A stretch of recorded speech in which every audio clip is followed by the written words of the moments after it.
Hi all, welcome to my cooking channel. ಇವತ್ತಿನದ್ದು simple ಆಗಿ gobi 65 recipe. ಇದನ್ನು ಸುಲಭವಾಗಿ ಮನೆಯಲ್ಲೇ ಮಾಡೋದು ಹೇಗೆ ಅಂತ ಹೇಳ್ಕೊಡ್ತೀನಿ. ಇದಕ್ಕೆ ಗೋಬಿನ ಸಣ್ಣ ಸಣ್ಣದಾಗಿ ಕಟ್ ಮಾಡಿಕೊಂಡು ಹಾಟ್ ವಾಟರ್ಗೆ ಸ್ವಲ್ಪ ಉಪ್ಪು ಹಾಕ್ಕೊಂಡು ಒಂದು 2 ಮಿನಿಟ್ಸ್ ಕುದಿಸ್ಕೊಳ್ಳಿ.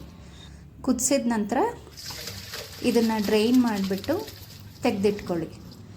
ಇದಾದಮೇಲೆ ಒಂದು ಬಾಣಲಿಗೆ 2 ಸ್ಪೂನ್ ಅಕ್ಕಿ ಹಿಟ್ಟು, 2 ಸ್ಪೂನ್ ಮೈದಾ ಹಿಟ್ಟು, 1 ಸ್ಪೂನ್ ಕಡಲೆ ಹಿಟ್ಟು, 4 ಸ್ಪೂನ್ ಕಾರ್ನ್ಫ್ಲೋರ್, ಸ್ವಲ್ಪ ಅಚ್ಚ ಖಾರದ ಪುಡಿ, ರುಚಿಗೆ ತಕ್ಕಷ್ಟು ಉಪ್ಪು, 2 ಸ್ಪೂನಷ್ಟು ಶುಂಠಿ ಬೆಳ್ಳುಳ್ಳಿ ಪೇಸ್ಟ್ ಇಷ್ಟು ಹಾಕ್ಕೊಂಡು ಕಲಿಸ್ಕೊಳ್ಳಿ.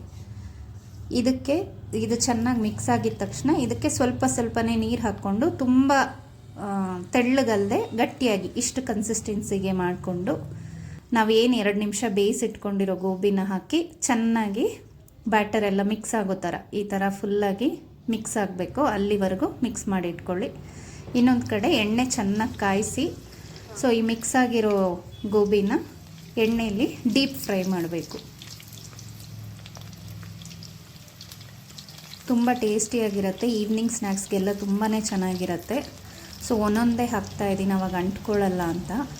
ಚೆನ್ನಾಗಿ ಡೀಪ್ ಫ್ರೈ ಮಾಡಿ ತೆಗೆದ್ರೆ ಹಾಗೇನೂ ತಿನ್ಬೋದು, ಬಟ್ ಸಾಸ್ ಜೊತೆ ತುಂಬ ಒಳ್ಳೆ ಕಾಂಬಿನೇಷನ್. Thank you.